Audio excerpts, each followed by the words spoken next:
আরে ক্ষমতা না জনতা, জনতা জনতা, আপোষ না সংগ্রাম। আগামী নির্বাচনে বিএনপির সম্ভাব্য পরাজয়ের দ্বিতীয় গুরুত্বপূর্ণ কারণ ফাঁস। আওয়ামী লীগ ছাড়া নির্বাচন শুরু হয়ে গেল, আর কয়েকদিন পরই নির্বাচন, কিন্তু আওয়ামী লীগ নাই। ভাবা যায়? জামাত ইসলামীর নির্বাচনী প্রচারণা জমে উঠেছে। শুরুতেই বিশেষ করে প্রথম 48 ঘন্টার হিসাব নিকাশ যদি বলি, প্রথম 48 ঘন্টায় বিএনপির চাইতে জামাত বহুদূর এগিয়ে গেছে। আমেরিকার কিছু পরিকল্পনা আছে, যে পরিকল্পনা একই সঙ্গে চীনের বিরুদ্ধে যাবে, একই সঙ্গে ভারতের বিরুদ্ধে যাবে। বলা হচ্ছে যে আমেরিকা এখন বাংলাদেশকে সরাসরি ডিল করতে চায়। সেই ডিল করার ক্ষেত্রে কে সুবিধা দেবে? বিএনপি নেতা হাসান মোল্লা মারা গেছেন কেরানীগঞ্জের হযরতপুর ইউনিয়নে গুলিবিদ্ধ। একটা লোক চাদর পরা হেলমেট, দুজোটা হেলমেট ছিল, আর গুলি করছেন চিৎকার।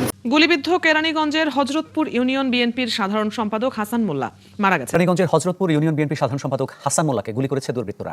গুলিবিদ্ধ হয়ে হাসপাতালে চিকিৎসাধীন অবস্থায় কেরানীগঞ্জের হযরতপুর ইউনিয়ন বিএনপির সাধারণ সম্পাদক হাসান মোল্লা মারা গেছেন। নারায়ণগঞ্জের সোনারগাঁও থেকে বিএনপি নেতা বজলুর রহমান ওরফে ডন বজলু ও তার 3 সহযোগীকে বিদেশি অস্ত্র ও গুলিসহ গ্রেফতার করেছে র্যাব। প্রিয় দর্শক, নির্বাচনের দিন যতই এগিয়ে আসছে ততই কিন্তু রাজনীতির মাঠ উত্তাল সৃষ্টি হচ্ছে। প্রিয় দর্শক, এবারকার নির্বাচনে আপনি কোন দলকে জয়যুক্ত করতে চান? যে দলটি নির্বাচনে জয়যুক্ত হয়ে বাংলাদেশকে একটি সুন্দর এবং উন্নয়নশীল রাষ্ট্র হিসাবে গড়ে তুলতে পারবে এবং উন্নত রাষ্ট্রের হিসাবে সকল কার্যক্রম বাংলাদেশের মধ্যে স্থাপন করতে পারবে, এরকম কাজ কোন দলটি করতে পারবে নির্বাচনে জয়যুক্ত হয়ে, তা আপনার মূল্যবান মতামতটি অবশ্যই কমেন্টে জানিয়ে যাবেন। আপনি যদি মনে করেন যে জামাত ইসলাম আসলে এরকম কাজ করতে পারবে বা বাংলাদেশকে একটি উন্নত রাষ্ট্র এবং উন্নয়নশীল রাষ্ট্র হিসাবে গড়ে তুলতে পারবে, তা আপনার মূল্যবান মতামতটি অবশ্যই কমেন্টে জানিয়ে যাবেন। এবং আপনি যদি মনে করেন যে বাংলাদেশে এবারকার নির্বাচনে বিএনপি ক্ষমতায় আসলে বাংলাদেশকে একটি উন্নয়নশীল রাষ্ট্র হিসাবে গড়ে তুলতে পারবে, উন্নত রাষ্ট্রগুলোর মতো বাংলাদেশের মধ্যে সকল কার্যক্রম স্থাপন করতে পারবে, তা অবশ্যই আপনার মূল্যবান মতামতটি কমেন্টে জানিয়ে যাবেন। প্রিয় দর্শক, এরই সাথে সাথে ভিডিওর শুরুতে যে আরো ভিডিওর অংশবিশেষগুলো দেখে শুরু করেছিলাম, সেই ভিডিওর বিস্তারিত আলোচনা দেখে আসি। তবে তার আগে বলি, যারা এখন এই চ্যানেলটি সাবস্ক্রাইব করেননি তারা সাবস্ক্রাইব করে পাশে থাকা বেল আইকনটি বাজিয়ে দেবেন। আর যারা ইতিমধ্যে চ্যানেলটি সাবস্ক্রাইব করে রেখেছেন তাদেরকে অসংখ্য ধন্যবাদ। তো চলুন দর্শক, আমরা একটা লাইক দিয়ে ধারাবাহিকভাবে ভিডিওর সকল বিস্তারিত আলোচনা দেখে আসি। আগামী নির্বাচনে বিএনপির সম্ভাব্য পরাজয়ের দ্বিতীয় গুরুত্বপূর্ণ কারণ ফাঁস। বিএনপির সামনে আর কোনো উপায় নেই। দর্শক, বিএনপি পরাজিত হবে এটা এখন দিবালোকে না স্পষ্ট। তাদের সম্ভাব্য পরাজয় তারা তো হারু পার্টি, সেই ডাকসু থেকেই তো দেখেন ওরা বলবে, এটা কান দিবেন না। আর আমরা যেটা বলি সেটা তো হয়, দেখেছেন না? অনেকে বলবেন যে সোলাইমান ভাই আপনি বাড়ি বাড়ি বলছেন। আরে ভাই, কোথায় বাড়ি বলছি? ডাকসু নির্বাচনের আগেও তো এরকম বলতাম। ডাকসুতে, ঢাকা বিশ্ববিদ্যালয়, আবার জাহাঙ্গীরনগরের মতো একটা জায়গায় যেখানে শিবিরের লোকজনেই বিধি খেয়ে টিকে থাকতে হয়েছে, সেখানে শিবির জিতবে নজিরবিহীন ভাবে, ভূমিধস বিজয় হবে। ভাই আপনি একটু বাড়িয়ে বলছেন। আমাকে অনেকে বলতেন আরে ভাই ঢাকা বিশ্ববিদ্যালয় জাহাঙ্গীরনগরে শিবির ওইভাবে জিততে পারে না। রাজশাহী চট্টগ্রামের কথাটা আছে, অনেকে বলতেন আমাকে, সাবেক শিবিরে অনেকে বলতেন, কিন্তু আমি কি বলেছিলাম? শিবিরের ভূমিধস বিজয় হবে, ছাত্র দল ভয়ানক ভাবে পরাজিত হবে, লজ্জাজনক পরাজয়ের মুখোমুখি হবে। কি হয়েছে? তোরা তো হারু পার্টি, আর জামাত জিতবে, শিবির জিতবে, আমরা যা বলি সেটা তো হয় ভাই। এখন এই যে বিএনপি আগামী নির্বাচনে পরাজিত হবে, জামাত জিতবে, ওই ডাকসুতে যেরকম সঠিক হয়েছে এটাও সঠিক হবে। আমরা বুঝে শুনে মাঠের বাস্তবতা, আন্তর্জাতিক সমীকরণ, দেশি বিদেশি খেলা, ইউনুসের খেলা, সবকিছু বুঝে শুনে বলছি আগামী নির্বাচনে জামাত জিতবে, বিএনপি পরাজিত হবে। বিএনপি কেন পরাজিত হবে সেই কারণ উদ্ঘাটন করি। বিএনপিও জানে, যার ফলে পরাজয়ের পর বিএনপি কি বলবে বিএনপি সেটাও ঠিক করছে। যেমন এই জন্য বিএনপির নেতাকর্মীদের মুখে কিন্তু এখন অভিযোগের সুরে কথা।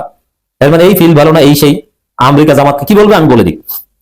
ওটা পরাজয়ের পর বলে, যেমন 2001 সালে আওয়ামী লীগ পরাজয়ের পর বলেছিল যে আমরা আমেরিকাকে তেল গ্যাস দিতে রাজি হয়নি, বঙ্গোপসাগরের গ্যাস তারা কন্ট্রাক্ট চেয়েছিল যে আমরা গ্যাসটা উঠেই দিই, আমরা এতটুকু নেই।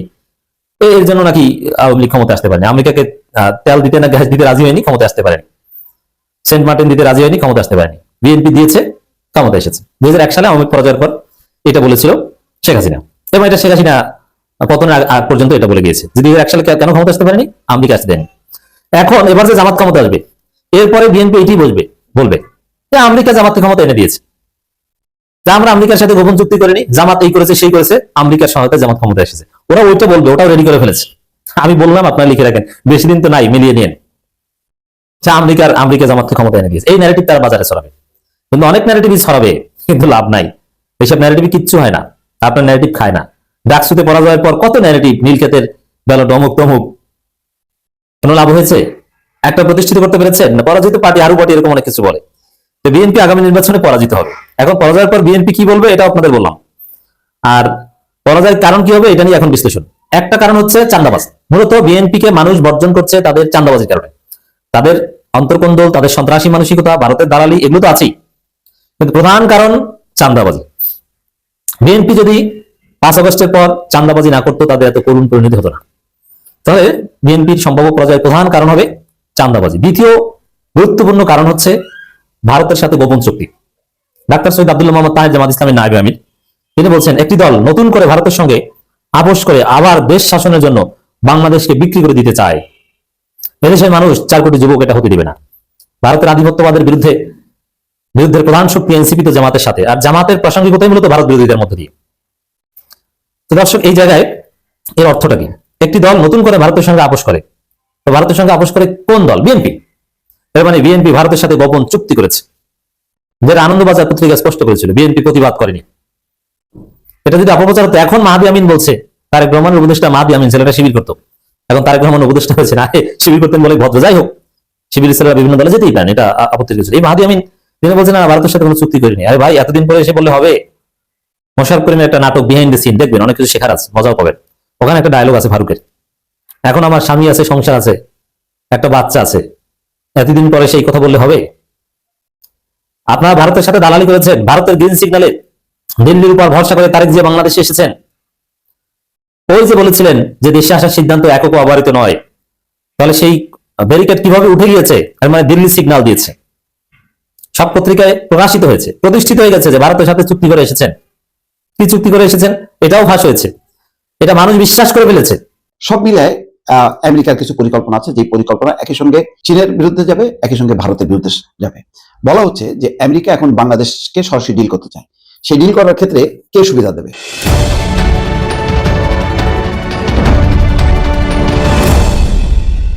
দর্শক, চলছেই কথার লড়াই, পাল্টাপাল্টি সমালোচনা।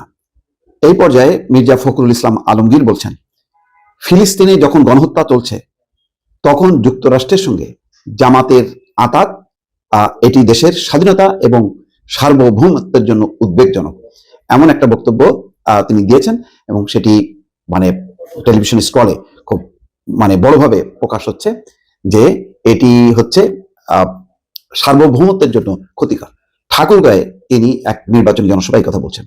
এর আগে ইতিমধ্যে ঝড় উঠেছে, যে কথা উঠেছে যে জামাতের সাথে মার্কিন যুক্তরাষ্ট্র একটা বন্ধুত্বের হাত বাড়িয়ে দিয়েছে।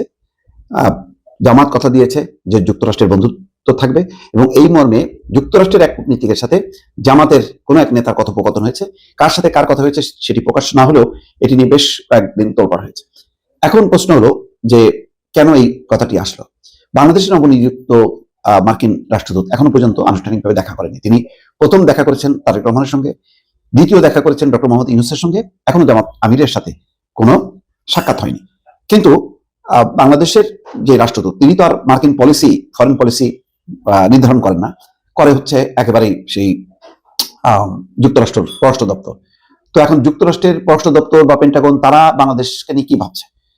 তারা কি ভাবছে এমন যে বাংলাদেশে আগামী যে নির্বাচন, সেই নির্বাচনে জামাত জয়ী হবে নিশ্চিতভাবে, সেই কারণেই কি তারা জামাতের সাথে আঘাত করতে চায়? নাকি জামাতকে তারা পরিকল্পিতভাবে ক্ষমতায় আনতে চায় কারণ আমেরিকা কিছু এজেন্ডা বাস্তবায়ন করতে চায়? সেই এজেন্ডার মধ্যে আছে বঙ্গোপসাগর, সেই এজেন্ডার মধ্যে আছে সেন্ট মার্টিন, সেই এজেন্ডার মধ্যে আছে মিয়ানমার। সব মিলায় আমেরিকার কিছু পরিকল্পনা আছে, যে পরিকল্পনা একই সঙ্গে চীনের বিরুদ্ধে যাবে, একই সঙ্গে ভারতের বিরুদ্ধে যাবে। বলা হচ্ছে যে আমেরিকা এখন বাংলাদেশকে সরাসরি ডিল করতে চায়। সেই ডিল করার ক্ষেত্রে কে সুবিধা দেবে? আওয়ামী লীগের সঙ্গে তো এক ধরনের টানাপোড়েন হয়েছে, যেটা আওয়ামী লীগের প্রধান শেখ হাসিনা প্রকাশ্যে বলেছেন যখন তিনি ক্ষমতায় ছিলেন। যখন ক্ষমতায় ছিলেন না তখনও তিনি ঘুরে ফিরে আমেরিকাকে দায়ী করেছেন যে আমেরিকা তার পরিকল্পনা বাস্তবায়নের জন্য আওয়ামী লীগকে ক্ষমতা থেকে সরাতে চায়। এখন ঘটনাক্রমে আওয়ামী লীগ সরেছে, যখন সরেছে তখন আমেরিকা তার এজেন্ডা বাস্তবায়নের জন্য কাকে বেছে নেবে? বিএনপি নাকি জামাত? এই আলোচনা যখন চলতে যখন হঠাৎ করেই নির্বাচনের একেবারে প্রচার অভিযানের প্রথম দিনে, কয়েকদিন আগে যখন শুরু হলো প্রচার অভিযান, সেই দিনই ওয়াশিংটন পোস্ট বোমা ফাটালো। সেখানে বলা হলো যে জামাতের সাথে একটা স্পেশাল সম্পর্ক বা বন্ধুত্বের সম্পর্কে আবদ্ধ হয়েছে মার্কিন যুক্তরাষ্ট্র। সেই ফোনালাপ ফাঁস হয়েছে, যদিও খুব শক্ত কোনো রিয়াকশন দেয়নি জামাতের পক্ষ থেকে। এমনকি আজকে আরেকটি খবর নিশ্চয়ই জানেন যে তারেক রহমান ভারতের সাথে চুক্তি করে বাংলাদেশে এসছে, এমন একটা অভিযোগ করার পরে বিএনপির পক্ষ থেকে তীব্রভাবে এটার প্রতিবাদ করা হয়েছে যে এটার কোনো ডকুমেন্ট নেই, এটা মিথ্যাভাবে বলা হচ্ছে। তো কি চুক্তি? সেটা হচ্ছে ইসলামী মৌলবাদ হিসেবে জামাতকে তারা দমন করবে, ভারতের চুক্তি গুলো রক্ষা করবে এবং একই সঙ্গে শেখ হাসিনাকে ফিরিয়ে আনার ক্ষেত্রে সহায়তা করবে তারেক রহমান। সে কারণে চুক্তি হয়েছে, যদিও এটাকে একদম হাস্যকর বলে উড়িয়ে দিয়েছে। কিন্তু জামাতের ডাক্তার তাহের বলছেন যে এই ব্যাপারে তো তারেক রহমান কোনো প্রতিবাদ করেনি, বিএনপি তো কোনো প্রতিবাদ করেনি। কিন্তু এটাও তো সত্য যে ওয়াশিংটন পোস্টের যে প্রতিবেদন, সেই প্রতিবেদনের ব্যাপারেও তো জামাত প্রকাশ্যে বলেনি। এবং আজকে মির্জা ফখরুল খুব গুরুত্বপূর্ণভাবে বলছেন, যখন নাকি ফিলিস্তিনি গণহত্যা চলছে ঠিক তখন জামাতের সাথে আমেরিকার এই বন্ধুত্ব ক্ষতিকর। এটাও সত্য যে জামাত একটা ইসলামী দল হিসেবে ফিলিস্তিনের যে মুসলমানদের নিধন চলছে সেই ব্যাপারে ইসরায়েল বা আমেরিকাকে নিন্দা করে তো কোনো বক্তব্য দেয়নি, কোনো সমাবেশ করেনি, কোনো মিছিল করেনি। বরং সেটা তো তাদের একেবারে ইমানি দায়িত্ব হয়ে দাঁড়ায়। বিশ্বের মুসলমানরা যেখানে উৎপীড়নের শিকার হবে সেখানে তারা কথা বলবে, কিন্তু এখানে তো কথা বলছে না। তো রহস্যটা কি? এটা কি শুধুই রাজনৈতিক তর্ক বিতর্ক, মানে পাল্টাপাল্টি বক্তব্য, নাকি অন্য কিছু? প্রিয় দর্শক, আমি আশা করছি ভিডিওটি সম্পূর্ণ মনোযোগ সহকারে দেখেছেন। সেই সাথে ভিডিও সম্পর্কিত কোনো তথ্য বা মতামত থাকলে কমেন্ট বক্সে জানিয়ে যাবেন। আজকের মতন এখানে শেষ করছি, ফিরে আসছি আগামী দিনে নতুন একটি টপিক নিয়ে। সে পর্যন্ত সবাই ভালো থাকবেন। আল্লাহ হাফেজ।